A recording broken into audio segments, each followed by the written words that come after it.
Hoy vamos a hablar sobre los tratamientos del lupus y cuento con la colaboración del doctor Ricard Cervera, que es jefe del Servicio de Enfermedades Autoinmunes del Hospital Clínic de Barcelona. Muchas gracias, doctor Cervera. Encantado nuevamente. Bueno, ¿qué consejos generales le deben seguir los pacientes de lupus? Pues efectivamente es muy importante seguir una serie de consejos en todos los pacientes con lupus, y el primero de ellos es evitar el sol. Como hemos comentado, el sol, los rayos ultravioleta son los enemigos número uno de los pacientes con lupus. Por lo tanto, los pacientes con lupus pues, deberán evitar ir a la playa a tomar el sol, o tendrán que ir por la calle con cremas protectoras para el sol, con manga larga, incluso en verano. Son una serie de consejos que son muy importantes para evitar los rebrotes, las reactivaciones del lupus. También hemos comentado que el estrés, los nervios, los sobreesfuerzos son desencadenantes de brotes de lupus. Por lo tanto, aunque esto pues, en nuestra sociedad resulta muchas veces muy complicado, los pacientes con lupus deben hacer un esfuerzo para intentar limitar ese nivel de estrés. Esto es muy importante para todas las personas con lupus, intentar seguir a rajatabla estos consejos. De acuerdo. ¿Y existe algún medicamento en concreto para tratar el lupus? Pues lamentablemente no tenemos un tratamiento para curar, para quitar el lupus, pero afortunadamente tenemos bastantes medicamentos que nos permiten en la actualidad controlar la mayoría de las manifestaciones en la mayoría de los pacientes con lupus. Y un medicamento que prácticamente recomendamos a todos los pacientes a los cuales diagnosticamos esta enfermedad es el denominado hidroxicloroquina. Este es un medicamento derivado de la cloroquina, que es un medicamento para la malaria, para el paludismo. Curiosamente, el lupus no tiene nada que ver, no tiene ninguna relación con esta enfermedad, que es una enfermedad infecciosa, tropical. Pero los médicos que trataban a esta enfermedad tropical con este medicamento, con la cloroquina, se dieron cuenta que si las personas que requerían este tratamiento tenían lupus u algunas otras enfermedades autoinmunes, mejoraban también de esta enfermedad, del lupus. Y desde entonces pues, se utiliza este medicamento también para el lupus.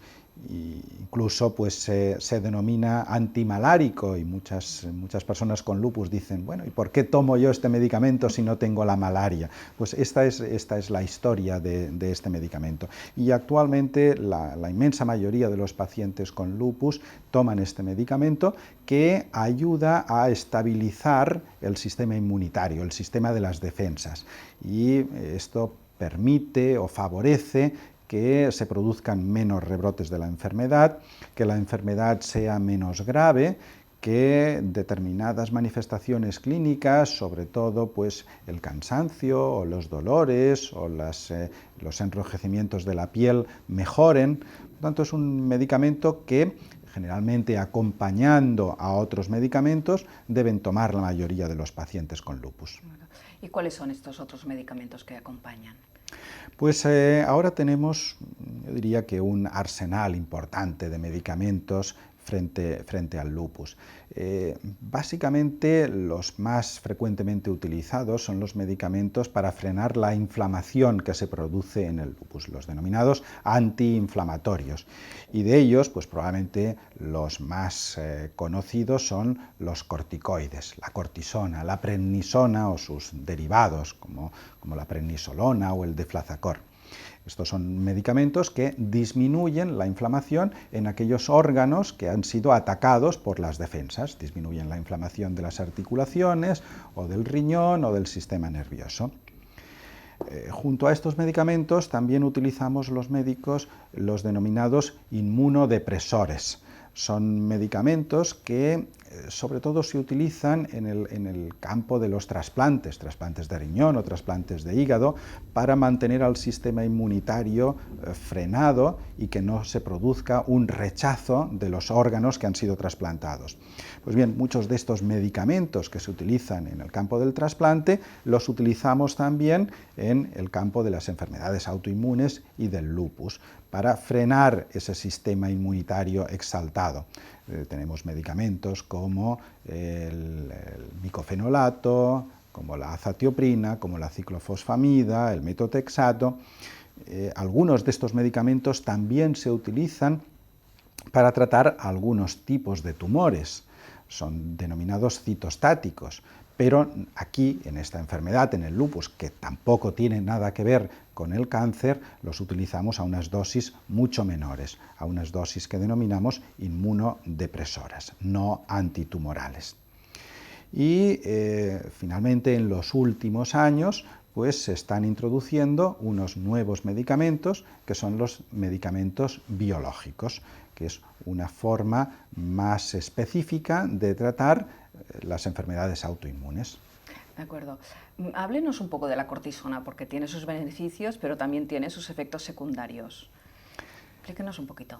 Efectivamente, la cortisona es el medicamento probablemente que se utiliza más en los pacientes con problemas importantes debidos al lupus y en muchísimas otras enfermedades en las cuales se produce inflamación en algunos órganos. Es un potente tratamiento antiinflamatorio para disminuir la inflamación. Es un tratamiento que ha salvado millones y millones de vidas desde su descubrimiento en los años 50. A mí siempre me gusta remarcar que es uno de los pocos medicamentos cuyo descubridor fue galardonado con el Premio Nobel de Medicina. Por lo tanto, es un medicamento muy importante en la historia de la medicina. Lo que sucede es que también tiene muchos efectos secundarios y los médicos tenemos que utilizar con mucho cuidado este magnífico medicamento. Uno de los efectos secundarios, que probablemente es el que más temen las mujeres, que como comentábamos son las que más frecuentemente se afectan por esta enfermedad, por el lupus, uno de sus efectos secundarios es que engorda, es que hace hinchar, sobre todo la cara. Realmente este efecto secundario muchas veces se puede prevenir pues vigilando la dieta o vigilando la dosis que se toma de corticoides, intentar tomar siempre la mínima dosis posible. Pero al lado de este problema, que es importante, pero es fundamentalmente estético, pueden haber problemas internos más graves. Por ejemplo, los corticoides producen descalcificación de los huesos, pueden producir osteoporosis, que con los años puede producir fracturas de fémur, fracturas vertebrales. Otro problema también que preocupa mucho a los médicos es que puede producir arteriosclerosis precoz. Y la arteriosclerosis pues, es la causa de los infartos de miocardio, de las trombosis cerebrales, de los famosos ictus, etc. Unas dosis de corticoides elevadas durante largo tiempo favorece que las arterias se endurezcan y se produzca la arteriosclerosis. O también los corticoides pueden favorecer las infecciones, que se produzcan más infecciones o que las infecciones pues, más banales, como los resfriados, las gripes, sean más largas, sean más molestas. Estos efectos secundarios son importantes y pues los médicos tenemos que intentar controlarlos, minimizarlos. Por ello, pues muchas veces a los pacientes con lupus les recomendamos tomar algunos medicamentos que contrarrestan estos efectos secundarios. Por ejemplo, el calcio y la vitamina D, para contrarrestar esta descalcificación de los huesos. O controlar muy bien otros factores que favorecen la arteriosclerosis, como el colesterol en la sangre, como la presión arterial. Por lo tanto, son medicamentos magníficos para controlar manifestaciones graves del lupus, pero que requieren un estricto control médico. ¿Y no hay una alternativa a la cortisona? Pues ciertamente, para las situaciones más graves del lupus, los corticoides generalmente es la primera arma, el primer tratamiento a utilizar. Pero siempre los médicos, dados estos efectos secundarios, intentamos que se utilicen estos corticoides a las menores dosis posibles y en el menor tiempo posible. Y para favorecer esto, generalmente introducimos algunos otros medicamentos que nos permiten hacer esta reducción. Les llamamos a estos medicamentos ahorradores de corticoides. Utilizamos otros inmunodepresores e incluso pues, la investigación de nuevos medicamentos va dirigida precisamente a obtener medicamentos tan o más eficaces que los corticoides, pero con menos efectos secundarios. De acuerdo. Volvamos a los tratamientos biológicos. Explíquenos un poco qué beneficios produce un tratamiento biológico. Los tratamientos biológicos son la gran esperanza de la medicina y sobre todo también de las enfermedades autoinmunes. Los tratamientos biológicos van dirigidos específicamente frente a moléculas concretas del organismo, en este caso frente a moléculas del sistema inmunitario, con la idea de ser más precisos, más específicos y con menos efectos secundarios. Desgraciadamente todavía no tenemos esos tratamientos 100% específicos y con cero efectos secundarios, pero se están produciendo pues, avances. En los últimos 10-15 años se han podido obtener medicamentos pues para algunas enfermedades autoinmunes como la artritis reumatoide o las enfermedades inflamatorias intestinales o la psoriasis, que han cambiado completamente el curso evolutivo de estas enfermedades, que eran pues, en muchos casos muy dramáticas, con muchas complicaciones, han cambiado completamente el curso de estas enfermedades. En el lupus hemos empezado a utilizar algunos de estos medicamentos biológicos preparados básicamente para otras enfermedades, pues como por ejemplo el rituximab, que se utilizaba sobre todo en enfermedades hematológicas, o el infliximab y otras denominadas terapias anti-TNF, que se utilizaban en artritis reumatoide y que nos han ayudado a mejorar pues, muchos problemas en pacientes con lupus. Y afortunadamente hace un par de años hemos conseguido obtener el primer tratamiento específico creado para el lupus en el campo de las terapias biológicas, que es el belimumab.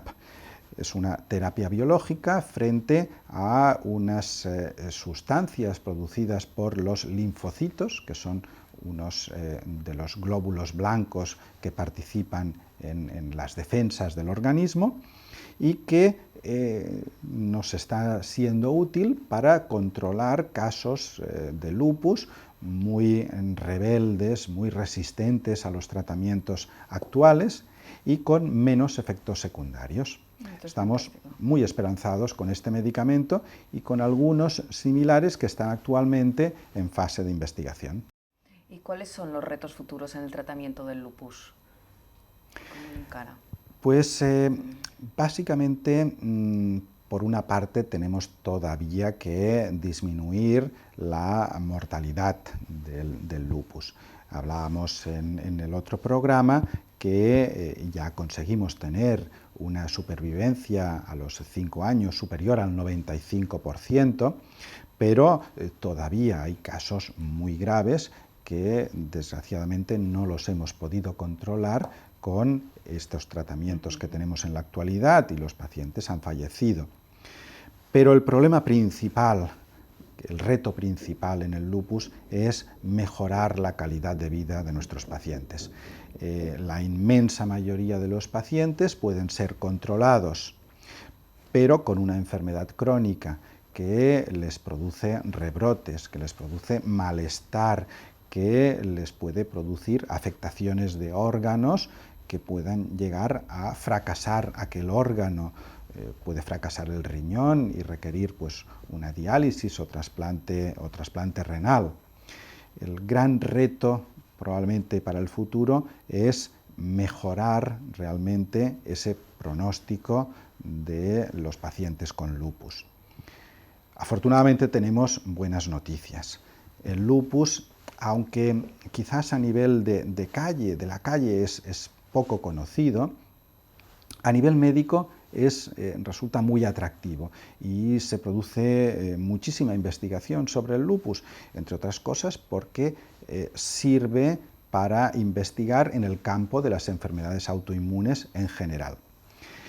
Se investiga tanto que, por ejemplo, pues los médicos, una de las cosas que hacemos cuando investigamos es comunicar los resultados de la investigación en revistas científicas, y hay centenares de revistas científicas, y sobre el lupus se publica diariamente en muchísimas de estas revistas científicas. Pues además hay 2 revistas específicas para el lupus, que se llaman así además.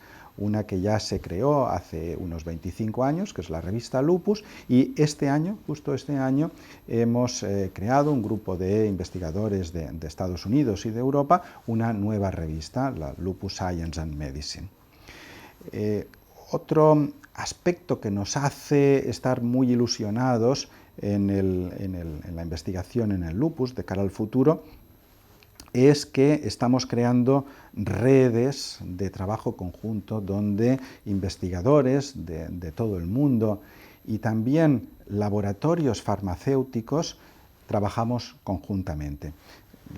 Hay una muy buena noticia muy reciente y es la creación de un consorcio llamado PreciseSats en Europa que aúna 22 centros de investigación y 5 laboratorios farmacéuticos para intentar descubrir nuevas alteraciones en el lupus que permitan generar medicamentos para frenar esas alteraciones. Y realmente estamos muy ilusionados que en los próximos años consigamos hacer muchos más avances gracias a este trabajo conjunto de los investigadores en el campo del lupus.